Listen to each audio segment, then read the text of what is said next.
book I'm reading right now called The Phenomenological Body by Shaun, Gallagher and Zahavi that I've mentioned before in these videos. Part of it is about a discussion of terms to do with different kinds of phenomenological consciousness and other kinds of consciousness. And I've mentioned before this idea of the reflective and pre-reflective consciousness, which the pre-reflective consciousness is associated with kind of phenomenal existence in the world, pre-conceptual, whereas reflective is distinguished from that in that it's kind of self-aware, it's kind of aware of its own consciousness being. And typically we kind of oscillate between these states. I think we're capable of just engaging in the world and being kind of pre-reflectively conscious within it, not conceptualizing, just doing, if you like. And then we have this other thing which is reflective, conceptual, and as I say, self-aware, as if we're kind of regarding ourselves as an object in the world, engaged with other objects in the world in some sort of behaviour. But what I'm thinking of right now is this other term which they just mentioned in passing, Zahavi and Gallagher, which is part of the kind of currency of this discourse, which is this term reflexive.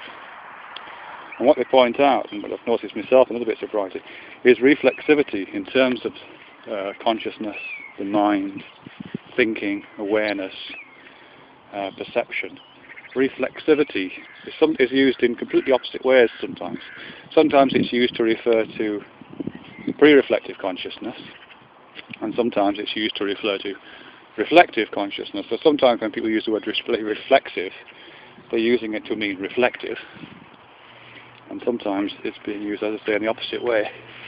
One of the indications that they give in this book about the distinction is, well, first off, they associate, to the extent that they use the term at all, and they just use it in passing just to point it out, they use it as a synonym for pre-reflective consciousness. So to be reflexive is not to be reflective, even though the words sound the same, and I think in German, I think they point out the words are almost exactly the same.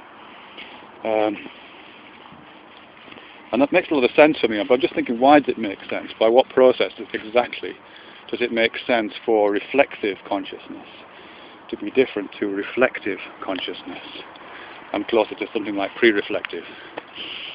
And actually pre-reflective is a little bit unfortunate because it doesn't say what it is, it just says what it's not or what it comes in front of.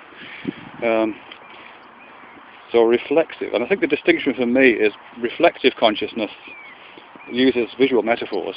I'm on metaphors again.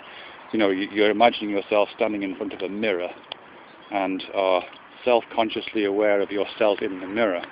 You are able to reflect upon your own behaviour, to monitor it, to report it, those kind of things. To report the contents of one's own consciousness as if they were over there being reflected back at you as from a mirror. Reflexive, on the other hand, suggests, as Zahavi and Gallagher point out, it suggests reflex and a kind of instinctual physical response. And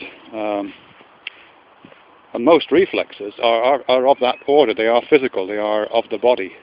They're not of the distant. They don't draw upon distant senses or senses of distance, like vision or like hearing, even. Reflexes use the anatomy of the body for their enactment. So you tap your knee with a little hammer and your leg jerks up, or you stroke a baby's palm and its hands grip, or you make a movement towards someone's face and their eye blinks.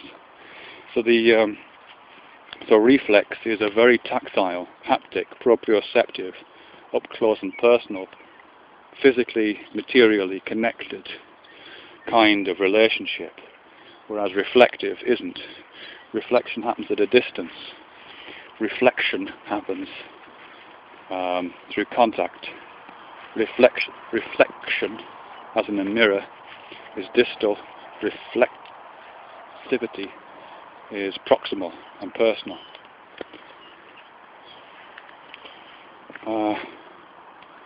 Yeah, I think that's all I want to say on that, really. It's an interesting term, reflexive. I'm not entirely sure about it. It seems to occupy a kind of middle ground, actually, for me.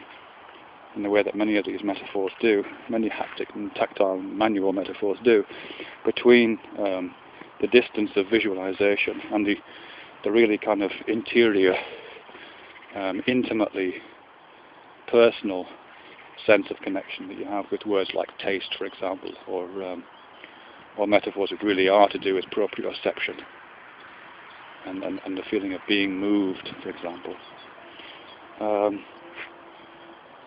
Yeah, that's all I can go with that one right now. It's a beautiful day here.